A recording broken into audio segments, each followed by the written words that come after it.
अस्सलाम वालेकुम जनाब। ले भाजी अज ना एक थोड़ी नवी वीडियो लैके आया।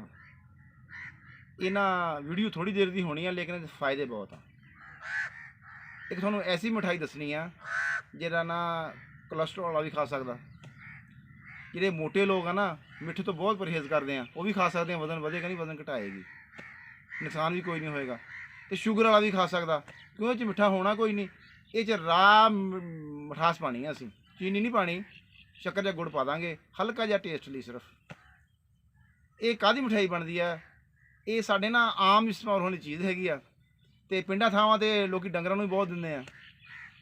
ਇਹਦਾ जिस मझ गां ਨੂੰ ਦਿੱਤੀ ਜਾਵੇ ਨਾ ਇਹ ਚੀਜ਼, ਉਹਦਾ ਦੁੱਧ ਬਹੁਤ ਹੀ ਸਿਹਤ ਲਈ ਸਹੀ ਹੋ ਜਾਂਦਾ।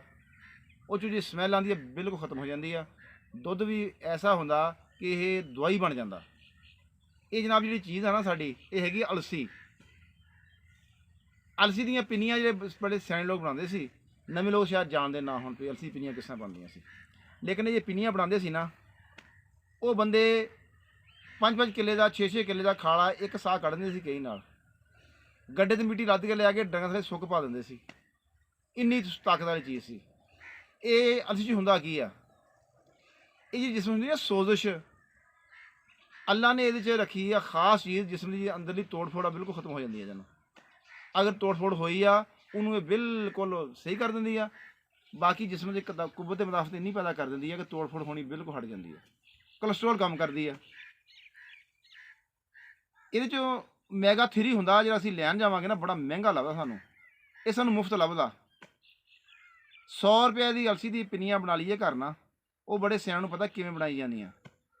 ਨੈੱਟ ਤੋਂ ਕੱਢ ਕੇ ਤੁਸੀਂ ਦੇਖ ਵੀ ਸਕਦੇ ਆ। ਮੈਂ ਤੁਹਾਨੂੰ ਸਿਰਫ ਇਹਦੀ ਫਾਇਦੇ ਦੱਸਣੀ ਆ ਕਿ ਪਿੰਨੀਆਂ ਬਣਦੀਆਂ ਕਿਸ ਤਰ੍ਹਾਂ ਆ।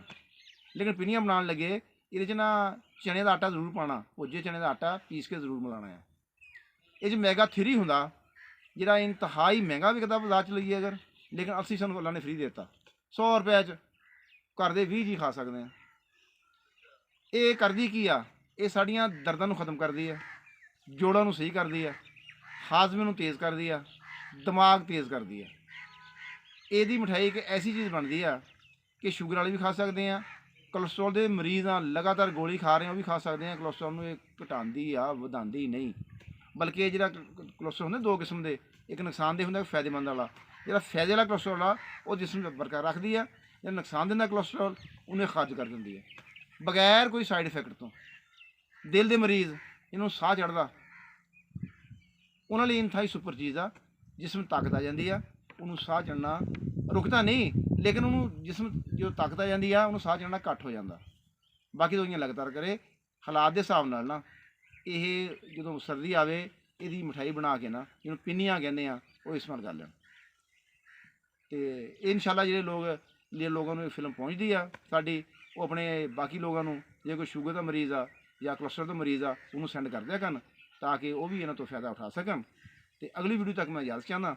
ਇਨਸ਼ਾਅੱਲਾ ਇੱਕ ਨਵੀਂ ਵੀਡੀਓ ਲੈ ਕੇ ਫਿਰ ਹਾਜ਼ਰ ਹੋਵਾਂਗਾ। अस्सलाम वालेकुम।